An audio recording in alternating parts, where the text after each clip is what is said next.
नमस्कार, मी राहुल कुलकर्णी. एनडीटीव्ही मध्ये तुमचं स्वागत आहे.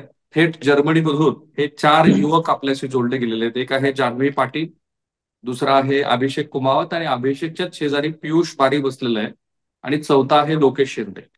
आणि हा व्हिडिओ महाराष्ट्रातल्या घराघरापर्यंत गेला पाहिजे. महाराष्ट्रातल्या प्रत्येक ज्याला स्वतःला नोकरी करायची किंवा उद्योग करायचा आहे अशा तरुण मुलानं आणि त्यांच्या पालकांनी हा व्हिडिओ बघायला हवा.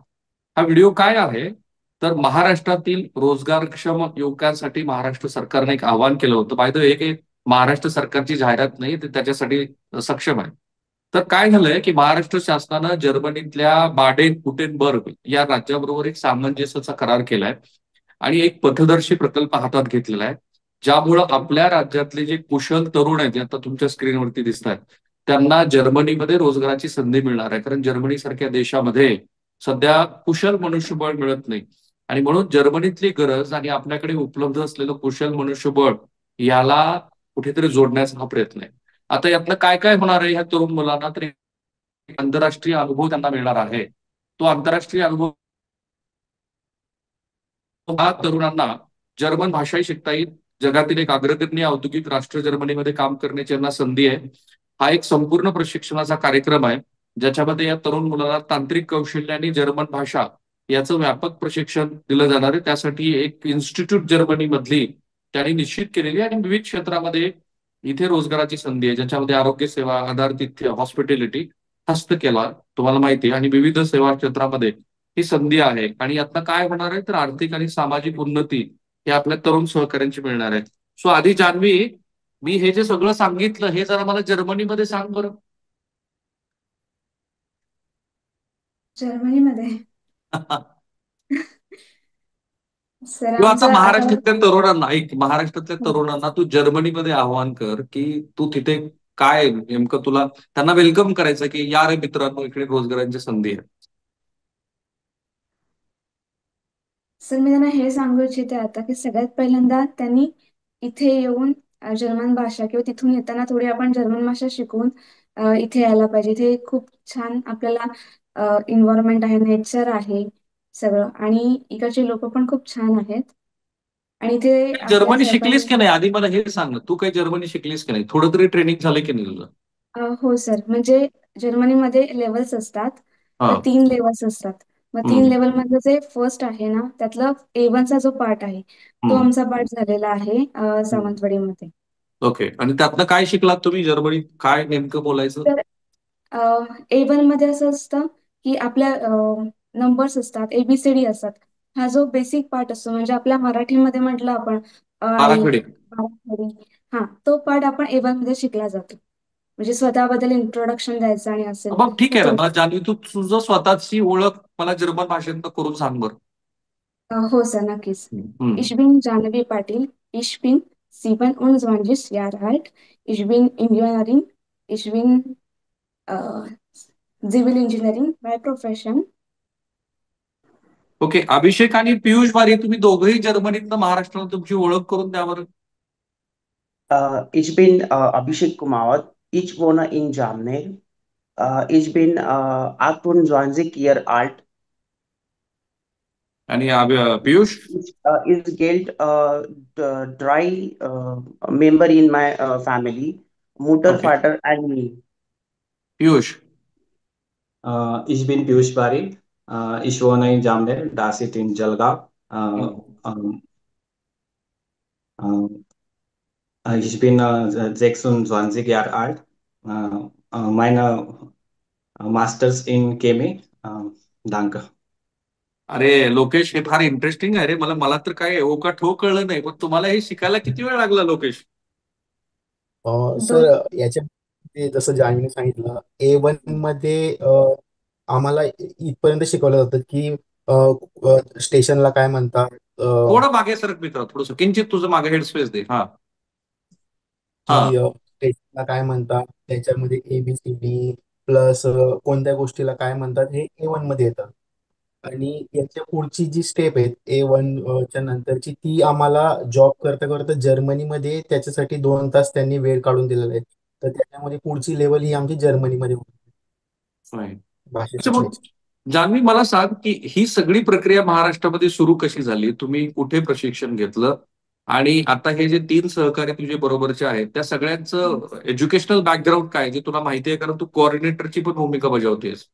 हो सर.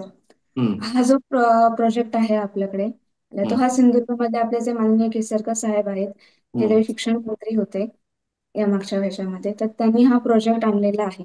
एक मिनिट तुला आणि थांबवतो मी. खरं तर हा महाराष्ट्र शासनाचा प्रकल्प होता.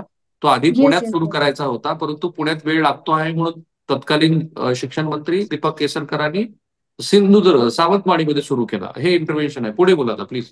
हो सर. आणि हा जो म्हणजे त्यांनी प्रोटोटाइप केलाय, हा एक पायलट प्रोजेक्ट, हा जो प्रोजेक्ट सक्सेसफुल होईल आपला, त्यानंतर बाकीचे बॅचेस आणि सगळ्या स्टार्ट होऊन हा प्रोजेक्ट स्टार्ट होणार आहे. आणि ह्या प्रोजेक्टमध्ये आता सावंतवाडी आणि कुडा हे 2 सेंटर्स आहेत आता हम्म, स्टेटमध्ये.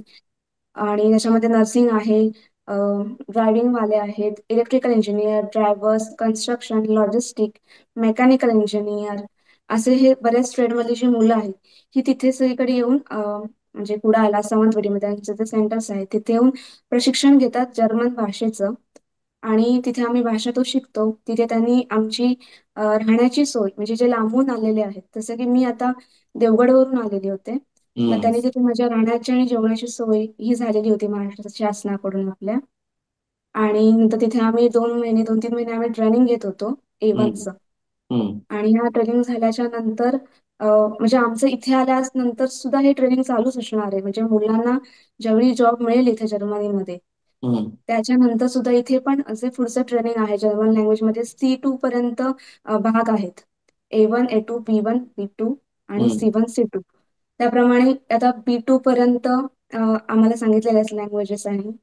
मग जे आता A2 झाल्याच्या नंतर इथे जेव्हा लोक येतील जर्मनीमध्ये मुलं किंवा A1 झाल्यानंतर, हम्म, तेव्हा हे पुढचं ट्रेनिंग आहे B1चं, B2चं, हे त्यांचं इथे सुद्धा कंटिन्यू राहणार आहे. कारण की जर्मनीमध्ये सगळ्यात महत्वाची ही गोष्ट आहे की जर्मनीमध्ये जर्मन लँग्वेजला खूप महत्व आहे. म्हणजे इथे हम्म, खूप लोक इंग्लिश खूप कमी बोलतात आणि ते मोस्टली प्रेफर करतात की जर्मनीमधूनच बोलणं, हम्म. असं आहे. अच्छा. आणि हा जो येस. अभिषेक आणि पियुष, तुमच्या दोघांचं फॅमिली बॅकग्राऊंड, एज्युकेशनल बॅकग्राऊंड आणि तुम्ही ह्या प्रशिक्षण काळ पूर्ण केल्यानंतर 3-4 प्रश्न मी एकत्रित विचारतो, ते लक्षात ठेवा. तुम्हाला त्या प्रशिक्षण काळामध्ये किती पैसे स्टायपंड म्हणून मिळाले आणि आता जर्मनीत गेल्यानंतर बाकीचा सगळा खर्च आणि स्टायपंड कोण देत आहे? अभिषेक आणि पियुष. सर, माझं फॅमिली बॅकग्राऊंड असं आहे. माझे वडील एस टी महामंडळामध्ये होते, ते रिटायर झाले आता. हम्म, आणि दुसरा विषय असा की आमचं जे प्रशिक्षण आहे जर्मन लँग्वेजचं, ते जामनेरला झालं. आमदार हम्म, गिरीश भाऊ महाजन यांच्या नेतृत्वाखाली आम्ही ते प्रशिक्षण सगळं आम्ही पूर्ण केलं. हम्म, आणि त्याच्यानंतर आम्हाला जो स्टायपेंडचं तुम्ही जे विचारलं, स्टायपेंड तुम्हाला काय मिळालं असं, तर आम्हाला 10,000 रुपये त्या ठिकाणी महिन्याला मिळायचे. आणि 3 महिने आमचं जे प्रशिक्षण होतं ते लँग्वेजचं चाललेलं होतं. हम्म, त्याच्यानंतर इथे आल्यानंतर आम्हाला असं सांगितलं होतं की तुम्हाला इथं पगार देण्यात येईल. तुम्ही जे ऍडमिनिस्ट्रेशन वगैरे जे करणार आहात, हम्म. त्याची तुम्हाला सॅलरी प्रोव्हाइड करण्यात येईल. तर आम्हाला सॅलरी पण दिली सर त्यांनी. ओके, तुझं एज्युकेशनल बॅकग्राऊंड किती आहे आणि तुला काय सॅलरी मिळते आता तिथे? माझं MBA फायनान्स झालंय सर, नाशिक मधून शिकलेलो आहे मी. आणि हम्म. मला आता 3.5 लाख रुपये सॅलरी दिली त्यांनी. 3,500 रुपये? 3.5 लाख रुपये. 3.5 लाख रुपये पर मंथ? हो. ओके. पियुष, तुझं काय फॅमिली बॅकग्राऊंड, तुझे एज्युकेशनल बॅकग्राऊंड आणि तू तिथे प्रशिक्षणात तुला सारखाच मला वाटतं 10,000 स्टायपंड मिळाला असेल, तर तू प्रश्न वगळून सोड. आता तुला इथे किती सॅलरी मिळते, तेही 3 लाख रुपये असेल तर ते प्रश्न वगळू आपण. सर, मला इथे 3.5 लाख रुपये सॅलरी मिळते आणि माझं मास्टर्स झालंय केमिस्ट्रीमध्ये. हम्म. आणि आमचं प्रशिक्षण सोबतच सुरुवात झालेलं होतं.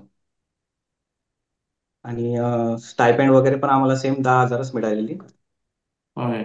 तुझं फॅमिली बॅकग्राऊंड काय? तू कुठे कॉलेज केलंस? तुझं मास्टर कुठे केलंस तू? माझं फॅमिली बॅकग्राऊंड, माझे वडील जे ते गिरीश भाऊ महाजनांचे त्यांच्याकडे काम करायचे पर्सनल असिस्टंट म्हणून. आणि ओके. माझं कॉलेज जामनेरमधून झालेलं आहे. आणि माझं मास्टर्स युनिव्हर्सिटीमधून झालेलं आहे, नॉर्थ महाराष्ट्र युनिव्हर्सिटीमधून. ओके. तू केमिकल इंजिनियर आहेस ना? नाही नाही, केमिस्ट्री झालेलं आहे, अनालिटिकल केमिस्ट्री. Okay, fine. आणि लोकेश, तुझं काय फॅमिली बॅकग्राऊंड, तुझं एज्युकेशनल बॅकग्राऊंड? माझं BSc इन ॲग्रिकल्चर माझं झालंय येवल्यामधून. BSc agriculture Yeola. हो. ओके. हम्म. की माझ्या फॅमिलीमधून माझे वडील फार्मर आहेत. प्लस आमचं कॉम्प्लेक्स आहे जामनेरमध्ये. ओके. आणि तुला तिथे आता सॅलरी म्हणून किती मिळतात पैसे? मला जर युरोमध्ये जर सांगायचं म्हटलं तर 3,600 युरो म्हणजेच आपल्या इंडियन रुपीजमध्ये 3,50,000 एवढी सॅलरी आहे.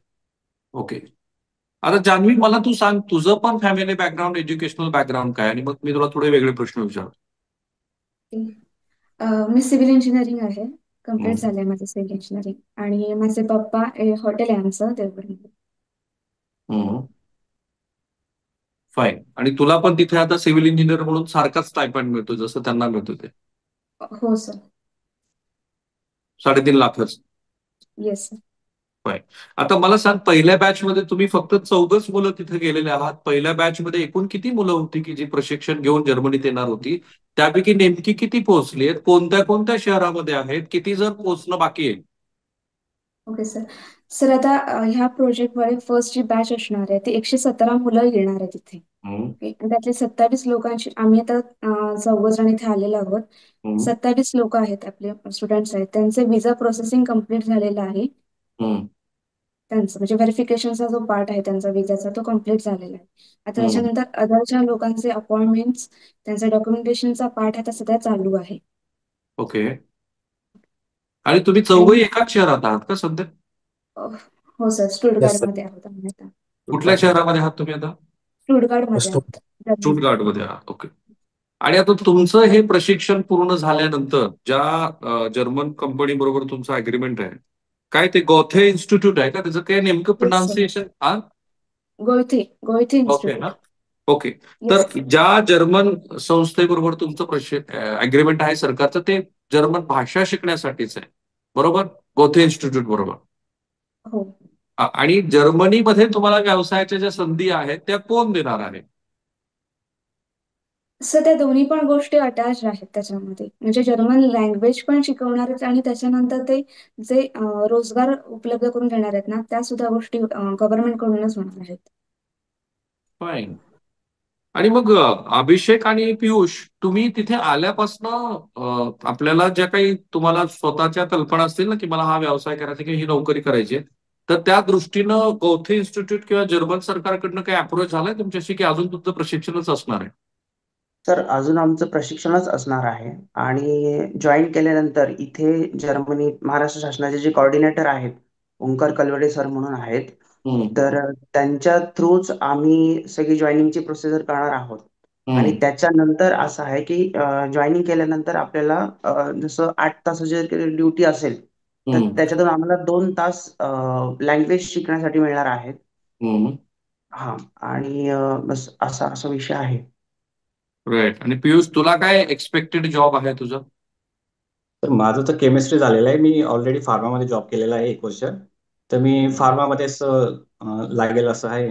आता इकडच्या गव्हर्नमेंट सोबत तसं बोलणं होईल हम्म. सरांसोबत. आमचे कोऑर्डिनेटर आहे ओमकार कलवाडे सर, आणि ते सांगतील आम्हाला कसं करायचं काय वगैरे सर. ओके.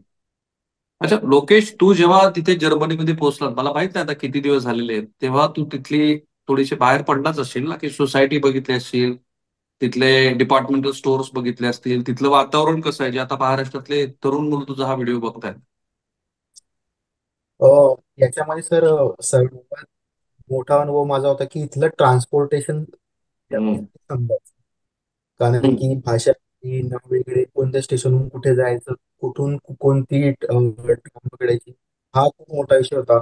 बट एक 4-5 दिवस सलग ट्रान्सपोर्ट यूज करून करून आता ते आम्हाला पूर्णपणे कळालेलं आहे. म्हणजे जे इथे कोणी येणारे जे आमचे मित्र आहेत ते पुढे येतील तर त्यांना मी ते समजावून सांगू शकतो की ट्रान्सपोर्ट इथे किती सोपं आहे. हम्म. हम्म. आणि वातावरणात जर म्हणायचं म्हटलं तर इथे आता 5 डिग्री सेल्सिअस इतकं थंड हवामान आहे. तर त्या हिशोबाने येणारी जी मुलं आहेत तर त्यांनी इकडे येताना त्या हिशोबाने पॅकिंग वगैरे तयारी करावी. अच्छा जान्हवी, मुली सगळ्याच क्षेत्रात पुढे आहे, मला काही डिस्क्रिमिनेशन करायचं नाही, पण मुलगी म्हणून काही वेगळी अडचण तुम्हाला वाटते का? आणि ती जी पहिली 117 मुलांची बॅच आहे, त्याच्यामध्ये मुली किती आहेत? आणि हा जो प्रश्न मी लोकेशला विचारला की वातावरण वगैरे कसं आहे, टेम्परेचर कसं आहे. हम्म. सर ह्याच्यामध्ये सांगायचं झालं तर कुडाळच्या मधून 36 मुली आहेत आणि सावंतवाडीच्या ह्याच्यामधून आता 5 मुली येणार आहेत आपल्या इथे. हम्म. म्हणजे हा आता पहिला जो प्रोजेक्ट आहे ह्याच्यामधून आता एवढ्या मुली येणार आहेत आपल्या इथे. आणि हम्म. वातावरण तर इथे थंड आहे, म्हणजे आता डिसेंबरचा मंथ इथे जास्त वातावरण असतं थंड प्रमाणात आणि हम्म. स्नोफॉल असतो, लिटल बिट रेन पण असतो इथे. बट म्हणजे तुझं बरं आहे, म्हणजे ठीक तू आहे थेट असं. तो दमट वातावरणात तू थेट स्नोफॉल मध्येच गेलीस तू चांदणी. हा? हो, म्हणजे आता सुरुवात होणार आहे, म्हणजे जे मी सर्वे केलेला ना की आता डिसेंबर हम्म. मध्ये थोड्या दिवसांनी इथे स्नोफॉल आणि स्टार्ट होतो. हम्म. पण मुलगी म्हणून बाकी तुला कसा विशेष त्रास नाही झाला ना? मुलगी म्हणून काही वेगळा असा त्रास? नाही सर, मुलगीमुळे ते मला सेफ आहे वाटतं. इनसिक्युअर अजिबात वाटत नाही, सिक्युरिटी पण आहे तिथे चांगलं. हम्म. आणि रोडवरून चालताना बिलताना पण असे कोणत्याही प्रकारचे इश्यूज आले नाहीयेत हम्म. आतापर्यंत. आणि ओके. जी अरेंजमेंट माझी झालेली म्हणजे मुंबईच्या एअरपोर्ट पासून इथपर्यंत, तर हम्म. त्याच्यामध्ये कुठलेही प्रॉपरली म्हणजे काही इश्यूज झाले नाहीत मला. म्हणजे एअरपोर्ट वरून मी जेव्हा एकटी आली किंवा काही प्रॉब्लेम्स असं नाही झालं. जर्मनीला आल्याच्या नंतर तिथून जे पिकअप आणि मला गेलं गेलं इथे रूम पर्यंत, तर तरी काहीच प्रॉब्लेम झाले नाहीत माझ्यासाठी. आणि हा जो ट्रान्सपोर्टेशनचा खर्च आहे तो कुणी केला आणि किती पैसे लागले त्यासाठी? सर हा जो सगळं हे गव्हर्नमेंट थ्रू झालेला आहेत आमचे एक्सपेन्सेस, आणि जे झाले आहेत म्हणजे जे जर्मन शिकण्यापासूनचे इथे येईपर्यंत जो सगळा खर्च आहे तो हम्म. गव्हर्नमेंट थ्रू झालेला आहे आमचा. आणि किती खर्च आला त्या साधारणतः सरकारला किती खर्च येतो आहे तुझा तो? आता तू देवगडवरून मुंबईला आले असशील, मुंबईवरून इंटरनॅशनल फ्लाईट पकडली असशील तू, बरोबर? Yes sir. तो किती खर्च येतोय कोणाला माहितीये? साधारणपणे जर्मनीत पोहोचायचा सरकारला किती खर्च येतो? Yes sir. किती आहे? Yes sir, sir. बोल. हम्म. या सीझन मध्ये डिसेंबरच्या सीझन मध्ये तिकीट चेक करायचे म्हटले तर 40,000 रुपये एक साईडने लागतात.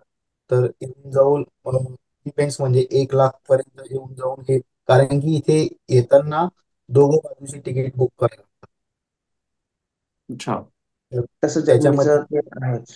1,20,000 पर्यंत फ्लाईट सीट हम्म. पाहिजे. अभिषेक आणि पियुष आई वडील म्हणाले नाहीत का, अरे बाबा इथंच बरं आहे, जरा भारतातच राहू, जरा इथल्या इथंच बघ काय नोकरी मिळते का? तसं तर काही विषय आला नाही सर. कारण हम्म. पूर्ण तयारी चालू होती 4-5 महिन्यापासून जर्मन लँग्वेज शिकणं किंवा या ठिकाणी येणं, आणि हम्म. तो उत्साह होता, त्यामुळे तसा काही विषय आलाच नाही सर. पियुषला आला बहुतेक, शांत बसला पियुष. नाही सर, घरचे तर म्हणाले होते की इकडेच कर बाबा, तिकडे काय जातो, भरपूर दूर आहे. हम्म. पण म्हटलं एक करिअरसाठी जायला हवं, थोडंफार तरी सॅक्रिफाईस करायला पाहिजे माणसाने, एवढं तरी. राईट. तर घरच्यांना बराच वेळ लागला समजण्यासाठी, तर शेवटी ते ऐकलं माझं. Okay, great. आणि ही जी 117 मुलं आहेत पियुष आणि अभिषेक, त्याच्यामध्ये त्या मुलांचं क्वालिफिकेशन काय आहे साधारणपणे? त्यात इंजिनियर्स किती आहेत, बाकीची ITI वाली पण मुलं आहेत का?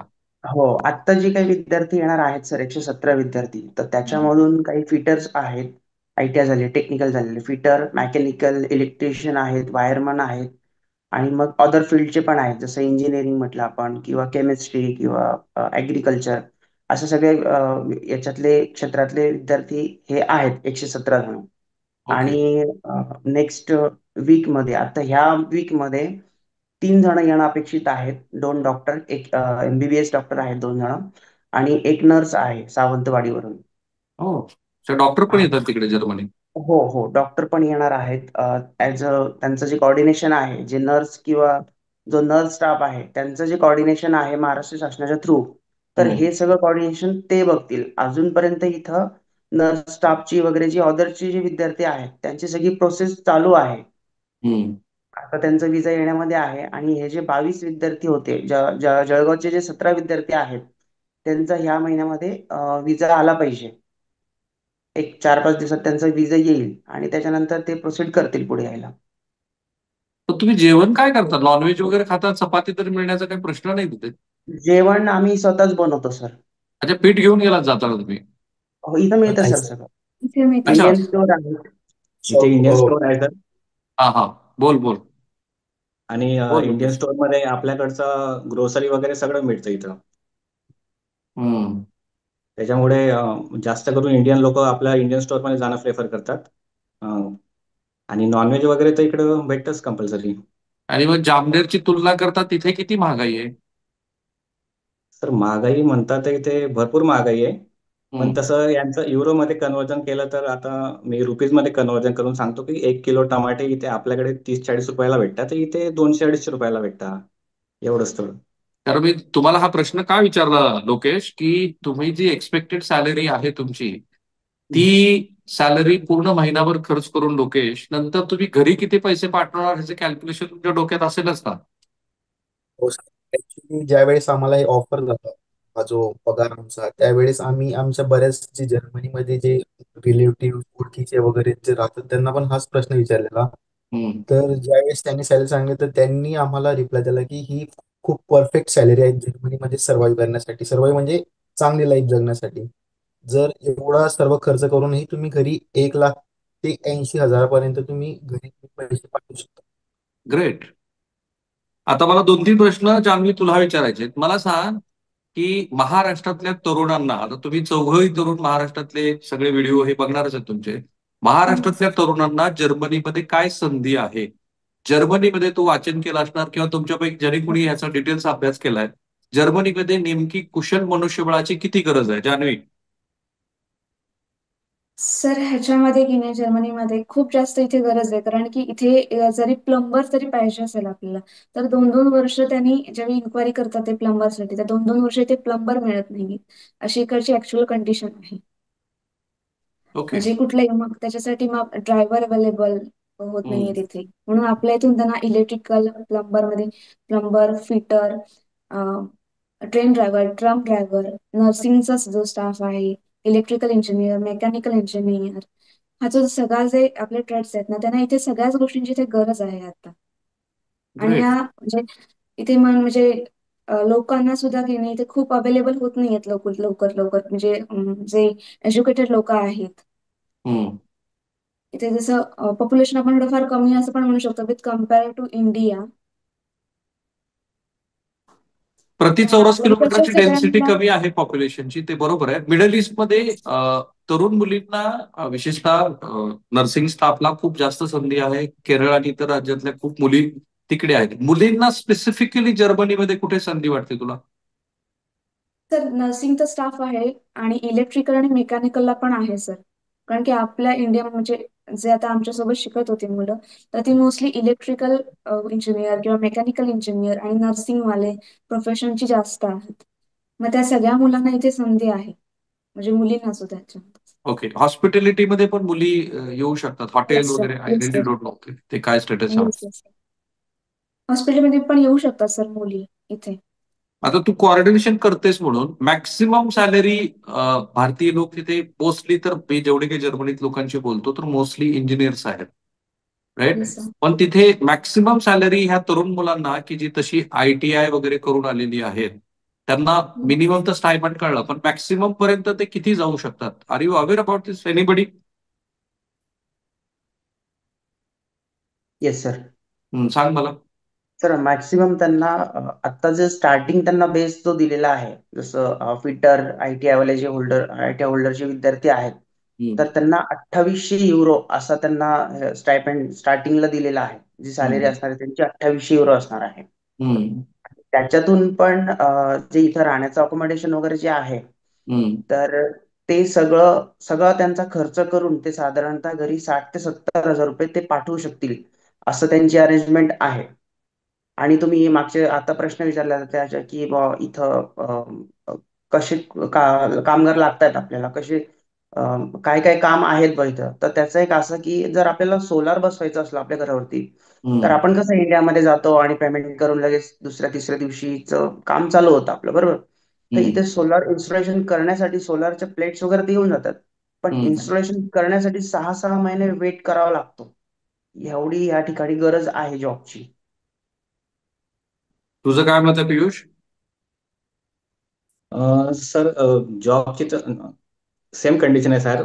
सगळ्या ठिकाणी माणसांची कमी असल्यामुळे आपल्याला 2-2, 3-3 महिन्याचा वेट द्यावा लागतो हॉस्पिटलमध्ये जर गेलं तर कमीत कमी 1 ते 2 महिन्यासाठी तुम्हाला वेट करावं लागतं. जसं आपल्याकडे हॉस्पिटलमध्ये गेली की लगेच ट्रीटमेंट होते, तसं इथे नसतं. 1-2 महिने वेट केल्यानंतर प्रत्येक ठिकाणी same condition. Great. By the way, तुम्हा चौघांसाठी आपली ही काही गव्हर्नमेंटची जाहिरात नाहीये. गव्हर्नमेंटच्या ह्या चांगल्या कार्यक्रमाचं कौतुक पण नाहीये आणि उगीच क्रिटिसाइज पण करायचं नाहीये. तर आता महाराष्ट्रातले जे तरुण मुलं जे येऊ इच्छितात तुमचा हा व्हिडिओ बघून, तर जान्हवी मला सांग की अजूनही या कार्यक्रमामध्ये काही त्रुटी आहेत तुला असं वाटतं का? एक. आणि महाराष्ट्रातल्या तरुण मुलांनी काय करायला हवं? लोकेश, तुला असं वाटतं की मुलांनी या कार्यक्रमामध्ये सहभागी घेण्याच्या दृष्टीनं काय करायला हवं? येस सर, म्हणजे मला तरी असं वाटतं की अगोदर ही स्कीम ज्यावेळेस चालू झाली तर त्यावेळेस युवकांमध्ये बरेच मिथ होते. हम्म. त्या मिथला एकदम पॉइंटलेस होत्या की हे असं असतं, तिकडे तसं असतं, तिकडे लोक हे करतात ते करतात.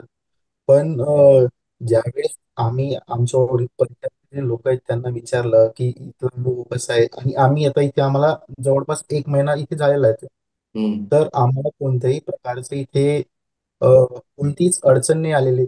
आणि जे आमच्या राहण्याचं वगैरे इथे सगळ्या सोयी सुविधांनी फ्लॅट मिळतात. हम्म. आणि ट्रान्सपोर्टेशन म्हणजे 24 तास आहे. ग्रेट. जान्हवी. आणि सर, याच्यात पण एक, ज्या वेळेस आम्ही इथे येणार होतो हम्म. जाममधून स्किल्ड लेबर पकडून, स्किल्ड वर्कर्स पकडून आम्ही 27 पाठवत.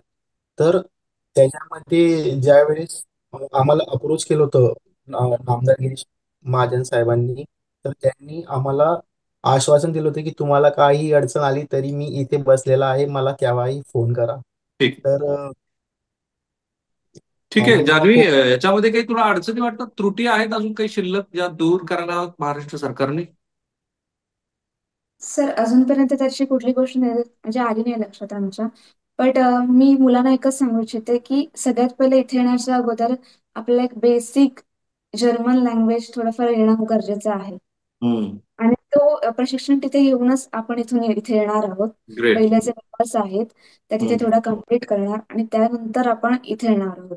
म्हणजे जसं तर आमच्यासोबत झालं तसं मग सगळ्या तुम्हाला मुलांसोबत पण सेम गोष्टी होणार आहेत. ग्रेट, पण अपॉर्च्युनिटीज खूप आहेत असं तुझं मत आहे जर्मनीमध्ये? Yes sir. Okay, fine. आता तुम्हा चौघांना मी एक छोटा टास्क देतो, त्यातलं तर तिघांनाच तुम्हाला तो करायचा आहे. तुम्ही तुमचा मोबाईल फोन हातामध्ये घ्या, बाहेर तुमचा कॅमेरा फ्लिप करा आणि मला बाहेरचं वातावरण दाखवा. अट एकच आहे, तुमच्या ह्या सुंदर अशा जर्मनीत आपल्या तरुण मुलांना सांगा की हे तुम्ही काय दाखवता बाहेरचं दृश्य. मोडक्या तोडक्या, I know you are on a first level. Okay, go ahead. तर तुम्ही हे चौघही जण एकाच वेळेला उठा, तिघ जण बाहेरचं दृश्य आम्हाला दाखवा. फ्लिप करायला लागेल तुम्हाला कॅमेरा, त्यात फ्लिप ऑप्शन आहे. सर, इथे बिल्डिंग्स सगळे अपार्टमेंट्स आहेत इथे. हम्म. आणि ह्यांचं प्रत्येक अपार्टमेंटला त्यांचं फिक्स चुकलीस पार्किंग तू, असतं. तुला मी जर्मनीमध्ये सांगितलं होतं. बोल, जर्मनीमध्ये सांग काय आहे ते, ह्या स्ट्रीटचं नाव काय? फाईन. स्ट्रीटचं. लोकेश, अभिषेक, तुमची बाहेरचे दृश्य दाखवा आम्हाला. चौघाचे कॅमेरा तसेच ठेव. हा, येस सर, इथं ही कॅमेरा अडवा. हम्म. ही ऑटो आहे. ऑटो म्हणजे जर्मनीमध्ये कार म्हणतात तिला. आणि बस इथं बिल्डिंग्स आहेत, दॅट्स इट. तू पण चुकला, तुझेही मार्क 0 गुण. तुला तुला जर्मनीत सांगितलं होतं मी. राहिलाय लोकेश. लोकेश, फाईन. तर ही दृश्य फार महत्वाची आहेत. हे बदललेल्या एका प्रयत्नातनं बदलू शकणाऱ्या तुमच्या आयुष्याची ही गोष्ट आहे. आणि म्हणून मी म्हटलं की महाराष्ट्रातल्या सगळ्या प्रेक्षकांनी ज्यांच्या घरामध्ये ज्यांना पुढे चांगल्या संधीच्या जे शोधात आहेत ते, आणि जे पालक केवळ इंजिनिअरिंग आणि डॉक्टरकीचा विचार करतात, सगळ्यांना तीच विनंती आहे की ही ही हे व्हिडिओज तुम्ही अधिकात अधिक लोकांपर्यंत पोहोचवा. महाराष्ट्रातल्या एज्युकेशन, शैक्षणिक वर्तुळात सगळी चांगली गोष्ट काय असेल तर आपल्याकडे खाजगी संस्थामुळं एक चांगल्या पद्धतीचं शैक्षणिक वातावरण आहे. अनेक कुशल मनुष्यबळ निर्माण करणाऱ्या संस्था महाराष्ट्राच्या कानाकोपऱ्यामध्ये आहेत. अर्थात मला या एका राजकीय नेत्यांना क्रेडिट द्यायचं ते म्हणजे वसंतदादा पाटलांनी महाराष्ट्रामध्ये खासगी शिक्षणाला वाव दिला, त्यानंतर फीस भरमसाठ वाढल्यात. हा त्यातला अपप्रवृत्तीचा भाग आहे. पण ही जी दृश्य माझे हे 4 तरुण सहकारी मित्र अवघ्या महाराष्ट्राला दाखवतात ते महत्वाचं आहे. जर्मनी बुला रही है भाइयों. जर्मनीवरती चढाई करा. जर्मनीसह स्कॅन्डिनेव्हियन जे राष्ट्र आहेत, जे पाश्चिमात्य राष्ट्र आहेत, जिथे बर्फ जास्त पडतो, अशा राष्ट्रातलं कुशल मनुष्यबळ कमी आहे आणि भारताला, महाराष्ट्राला ती संधी आहे. तुम्हा चारही मित्रांचे धन्यवाद. हॅव अ नाईस डे आणि चांगलं करिअर. जान्हवी, तुझंही पुढं कौटुंबिक सगळं व्यवस्थित होवो आणि तुम्हा तिन्ही मित्रांना, दोस्तांनो, थँक्यू सर. भारतात परत यायचंय तुम्ही तिघाही मित्रांना लग्न करायला, बरं का? हो sir. Yes sir. Yes sir. Thank you. Take care. Bye. Thank you शुभेच्छा. सर. आणि जर्मनीत काय म्हणतात त्याला? सायोनारा वगैरे डांक. म्हणतात. जपानमध्ये सायोनारा ऑफ म्हणतात ना? नाही सर. काय ऑफ म्हणतात इकडे? जर्मनीमध्ये बोल. थँक्यूला डांक म्हणतात सर. चला, डांक थँक्यू. म्हणतात. थँक्यू Dankeschön, मित्रांनो. tschüss. Thank you. Bye. Take care. Bye. Thank you. Bye.